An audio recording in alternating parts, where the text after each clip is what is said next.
kasus rabies ini menjadi hantu bagi masyarakat kita, khususnya Klungkung dan Bali. Ketika keluarga, sanak keluarga, masyarakat yang terkena gigitan anjing, jangan sungkan-sungkan langsung ke puskesmas terdekat. Jangan lagi menunggu sampai 10 hari. Kita ini kan berlomba, anjingnya mati atau kita mati duluan. Nah, itu persoalannya. Ya. Gitu. Makanya jangan coba-coba. Segera ke puskesmas ya. Kadang nih anak-anak takut ketika dia digigit, takut melaporkan ke orang tuanya. Sehingga menjadi kasus yang sangat parah gitu. Kalau kalian tidak, dengan kita memvaksin anjing peliharaan kita menyelamatkan jiwa kita. Dengan kita memvaksin juga kucing peliharaan kita menjaga keluarga kita. Kalau sudah menjadi peliharaan ya anggap bagian dari keluarga kita. Ya perlu kita jaga kesehatannya kan gitu. Rutinitasnya harus juga diberikan ya. Kita juga kan butuh sehat. Binatang juga yang kita pelihara juga harus dijaga juga kesehatannya. Apalagi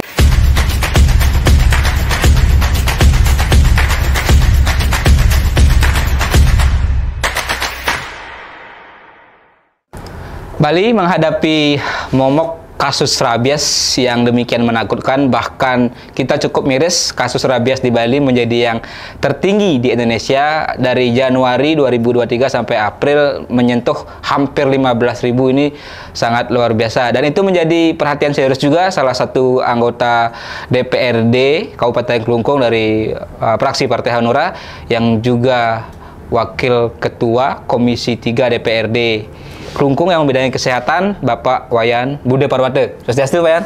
Om Swastiastu. Rahayu. Rahayu. Beliau juga Ketua DPC ya, Partai Hanura Klungkung. Nah ini Pak Yan, ini yang dengar juga Pak Yan pernah gigit anjing gitu. Nah ini mungkin pengalaman personal juga, kemudian concern Pak Yan di bidang kesehatan menyikapi kasus rabies di Bali yang begitu cukup mengkhawatirkan sebenarnya gitu. Tertinggi di Indonesia hampir 15.000, jauh dibandingkan peringkat 2 itu NTT sekitar di angka 3.000-an. Ini kan jauh sekali gapnya gitu.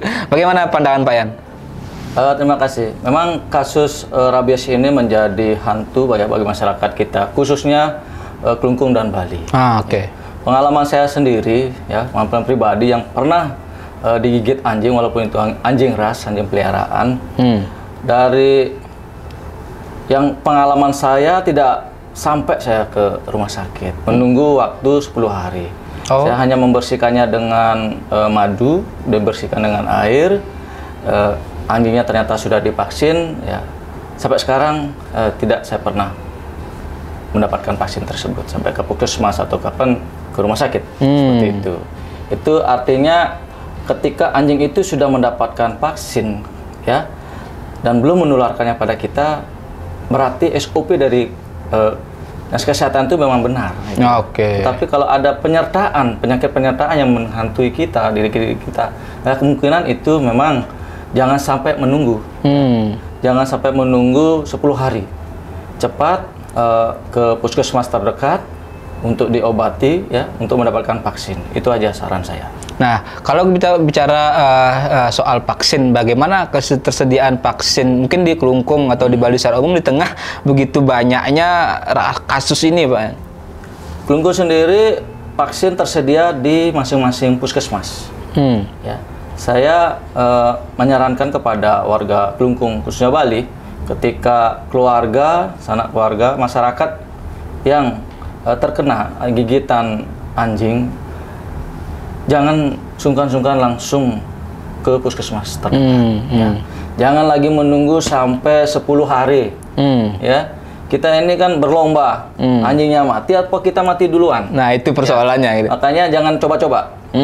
Segera ke puskesmas ya. Kadang-kadang nih anak-anak takut ketika dia digigit, takut untuk melaporkan ke orang tuanya. Nah itu juga jadi sehingga menjadi kasus yang sangat parah gitu kalau dia tidak mau didiamkan secara gitu. Jujur bahwa saya setelah digigit anjing. Ya cepat, kalau sudah digigit langsung bawa ke puskesmas ya, atau ke rumah sakit, itu saja. Nah, kalau kita bicara ini kan jumlahnya angka ini sangat fantastis ya, hampir 15.000 ya, 14.800 sekian itu baru dari Januari sampai April, belum masuk data Mei atau Juni. Kira-kira mungkin dari pengamatan atau pandangan Pak Yan, apa yang menyebabkan ini begitu besar gitu angkanya? Kemarin saya reses, ya, tanggal 15 reses juga mendapatkan pertanyaan, pengaduan bagaimana cara menangani hal ini di desa-desa. Ini peran penting dari aparat kita di bawah, paling bawah, artinya kepala desa dan jajarannya, desa adat dan jajarannya, ya, untuk mengantisipasi dini bagaimana keberadaan anjing-anjing liar maupun anjing-anjing peliharaan kita sendiri. Ya. Paling tidak dari umur 3 bulan kita punya peliharaan anjing harus divaksin. Ya, selanjutnya kan 2 bulan berikutnya, terus setahun berikutnya. Kalau rutin itu dilakukan di atensi dini, saya rasa kasus-kasus yang merebak seperti sekarang terjadi seakan-akan menghantui masyarakat kita ini rabies di Bali tidak terjadi. Artinya kita dari keluarga dulu, dari lingkungan. Ya, itu salah satu cara. Dan melaporkan kalau memang banyak anjing liar, segera melapor, jangan didiamkan. Ya, lapor ke dinas terkait yang menangani hal itu, agar kalau memang ada gejala-gejala anjing itu ya sudah ada tanda-tanda demam, gelisah dia, terus takut dengan cahaya, takut dengan air, terus punya agresif anjing tersebut, liurnya sudah banyak. Itu tanda-tanda anjing itu sudah terkena terpapar rabies dan harus ditangani segera, jangan didiamkan. Ini pentingnya peran serta masyarakat ya dari desa adat maupun dinas untuk atensi dini. Atensi dini. Nah, kalau kita bicara kasus tadi, berarti kan tentu juga ya leading sektornya kan pemerintah gitu. Selain memang harapannya tadi semua pihak. Kalau menurut Pak Yan sendiri dari sisi pemerintah seperti apa Pak Yan sudah melihat penanganan yang dilakukan pemerintah Bali atau mungkin spesifiknya di Kelungkung di daerahnya Pak Yan? Pemerintah sendiri kan sudah ketika menerima pengaduan dari masyarakat maupun pemerintah sudah turun langsung dia ke masyarakat ya. Terkadang kan baru ada kasus merebak baru turun. Dan itu juga harus ada laporan. Ya, sifatnya tidak serta-merta juga menyalahkan pemerintah dong. Ya, kita harus berperan aktif juga ketika sudah ada tanda-tanda ada anjing yang terkena rabies, harus segera dilaporkan, jangan didiamkan. Kadang-kadang anjing liar banyak di lingkungannya didiamkan. Ya, ketika ada kasus baru pemerintah yang salah. Artinya harus berkoordinasi dengan baik antara masyarakat dengan pemerintah. Pemerintah dalam ini juga sudah menyiapkan ya vaksin anti rabies. Ya untuk hewan, untuk kita yang juga terkena gigitan. Itu satu vaksin tuh hampir mencapai 500.000. Oh, harganya. Kalau nah itu gratis ya? Gratis. Oke. Kalau kita kena ya sudah positif anjing itu rabies gitu. Itu membutuhkan 4 vaksin. Dalam satu siklus pengobatan? Iya. 4 vaksin. Dan 2 juta. 2 juta kosnya untuk vaksin saja. Untuk 1 orang. Untuk 1 orang. Makanya kita di sini peran serta antar masyarakat, informasi masyarakat sangat penting sekali. Ya, sehingga pemerintah bisa menindaklanjuti dengan cepat. Nah, kalau berarti yang tadi vaksin rabies itu didapatkan gratis, apakah ada syarat-syarat misalnya dia harus punya BPJS atau bagaimana? Tidak, langsung aja. Ya. Langsung ke puskesmas memeriksakan diri. Makanya saya tadi sampaikan bahwasanya jangan sampai tidak melapor, ya. Jangan takut melapor dan takut memeriksakan diri. Ya. Jangan coba-coba. Walaupun saya sendiri pernah mengalami dan tidak mendapatkan vaksin itu karena anjing itu kelihatannya sudah divaksin. Oke. Nah, mungkin sedikit yang menjadi pertanyaan juga. Ini kan asumsi saya, karena saya tidak pernah mengalami digigit anjing, apalagi yang rabies gitu. Ini kan mungkin berkaitan dengan tadi ketakutan, kekhawatiran secara psikologis itu orang yang kena gigitan anjing, Pak Yan, yang mungkin pengalaman Pak Yan itu bagaimana sebenarnya psikologis mereka gitu? Saya pernah mengantar seorang warga saya yang terjangkit ya, kena gigit anjing pada kecil. Kena gigitan anjing peliharaan. Sedikit maksudnya gigitannya? Sedikit? Iya, sedikit. Sebelah tangan ya. Saya sendiri yang mengantar ke Sanglah karena di Kelungkung waktu itu kehabisan vaksin. Ya, vaksinnya habis. Saya nyetir, itu udah pucat. Ya. Berarti itu keringat mentah-mentah keluar. Dia beban gitu apa gimana? Udah keluar, karena anjingnya mati duluan. Oh, anjingnya udah mati? Anjingnya mati. Kan ditanya sama saya, dokter nanya, anjingnya udah mati apa belum? Nah ini pertanyaannya. Apa kalau dia mati, apa bahayanya? Atau kalau belum mati, apakah artinya aman-aman saja gitu? Makanya saya katakan, jangan sampai si anjing itu mati. Masa kita dikalahkan sama nyawa anjing?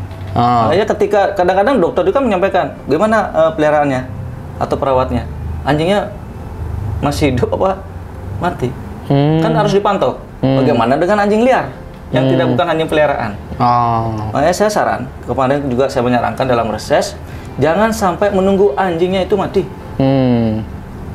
Langsung periksakan diri ke puskesmas untuk mendapatkan vaksin. Gitu.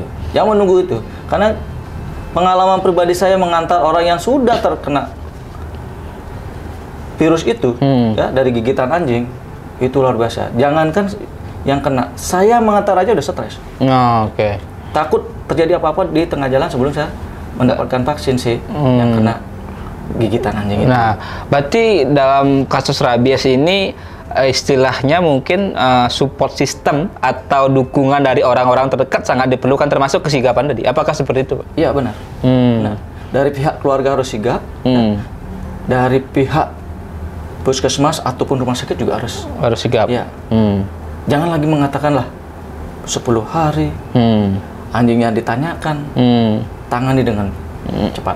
Gitu. Karena saya juga pernah punya pengalaman, tapi udah lama sekali. Seingat saya waktu itu disuruh nunggu gitu. Seingat saya. Saya nggak tahu, lupa. Waktu saya masih kecil, mungkin sekitar umur 10 tahun gitu, disuruh nunggu gitu. SPO-nya dia seperti itu. Tapi kita kan ini persoalannya masalah nyawa manusia. Oke.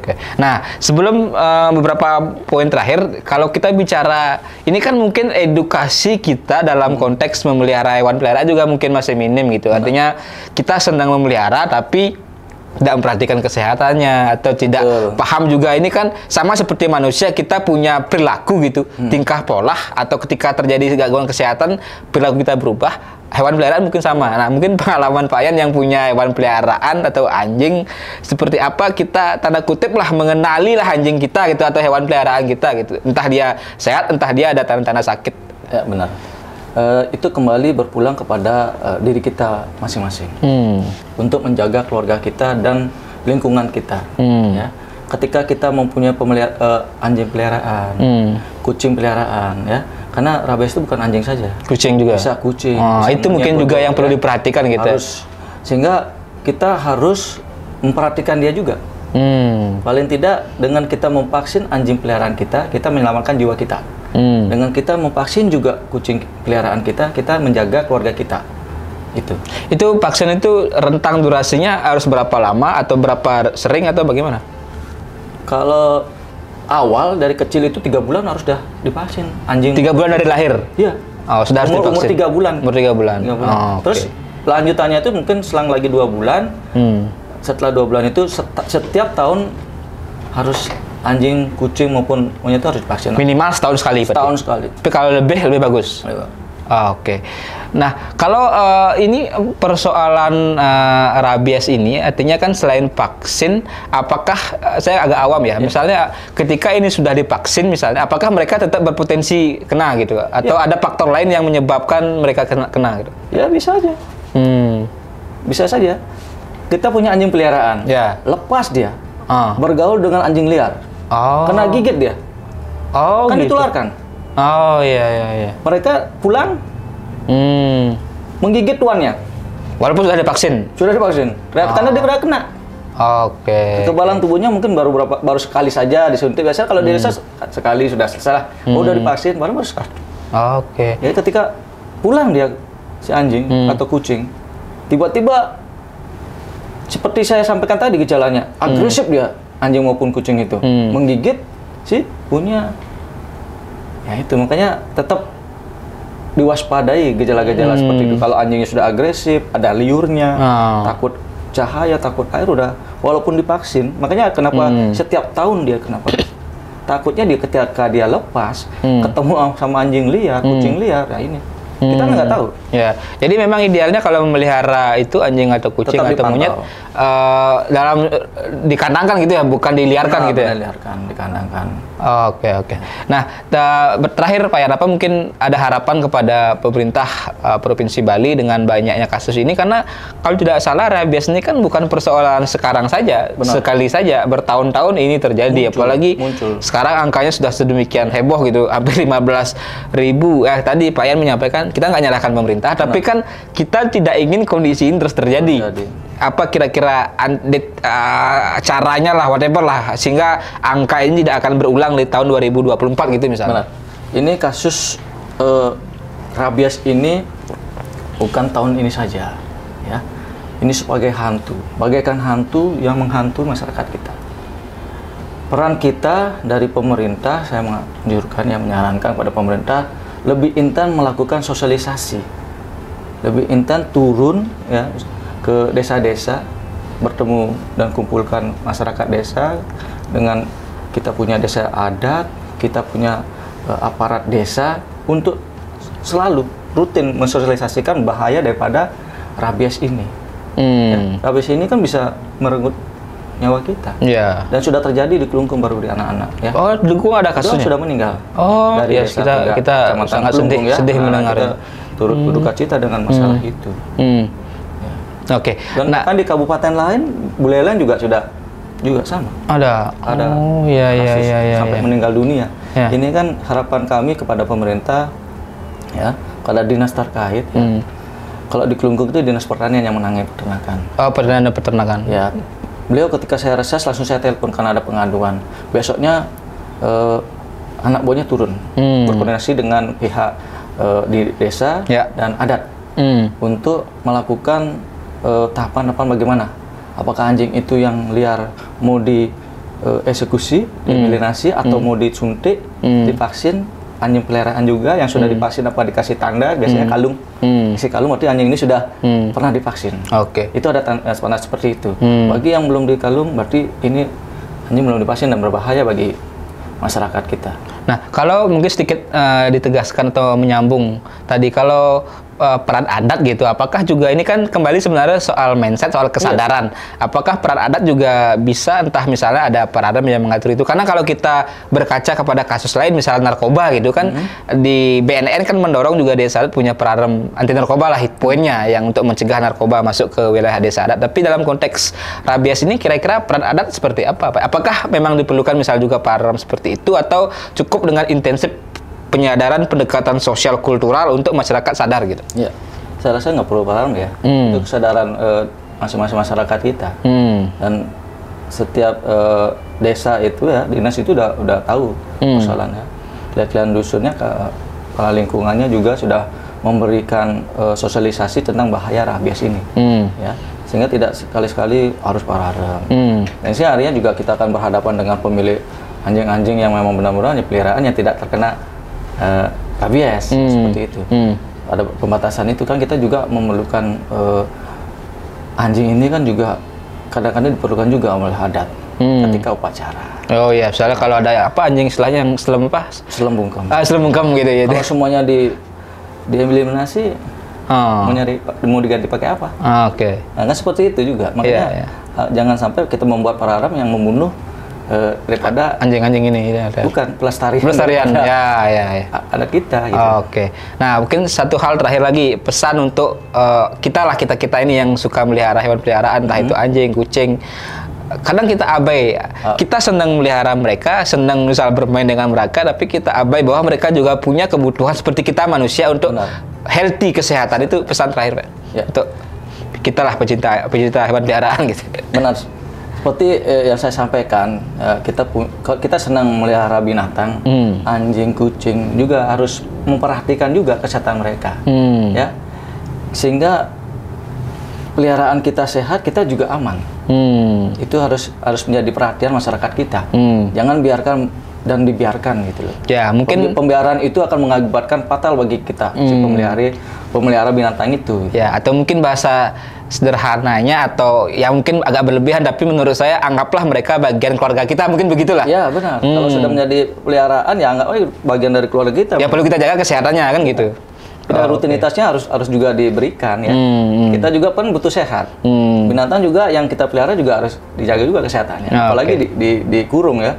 Ya, dikurung dan sering beradaptasi, berbaur di keluarga kita, sehingga harus diperhatikan itu. Oke, jelas sangat bijaksana juga pesannya dari Pak Yan. Ya, kita harapkan persoalan rabies ini, Pak Yan bilang menjadi hantu, kalau bisa jangan selamanya jadi hantu lah. Benar. Harus kita geser juga paradigmanya bahwa kita punya hewan peliharaan tidak sekedar senang melihat mereka atau mengajak mereka bermain, tapi tanggung jawab moral kita menjaga kesehatan mereka, anggap mereka sebagai keluarga. Pesan Pak Yan jelas sekali. Ya. Terima kasih Pak Yan sudah berbagi dengan kita. Kita harapkan juga pengalaman Pak Yan yang pernah digigit anjing itu juga bisa memotivasi, mengedukasi agar tadi kan poinnya sigap gitu ya, jangan menunggu ya, jangan menunggu, sigap dan berikan support bagi keluarga kita yang kalau digigit anjing cepat bawa ke puskesmas atau rumah sakit terdekat. Oke, semua Pak Yan. Siap. Terima kasih, kita akan sambung di kesempatan berikutnya.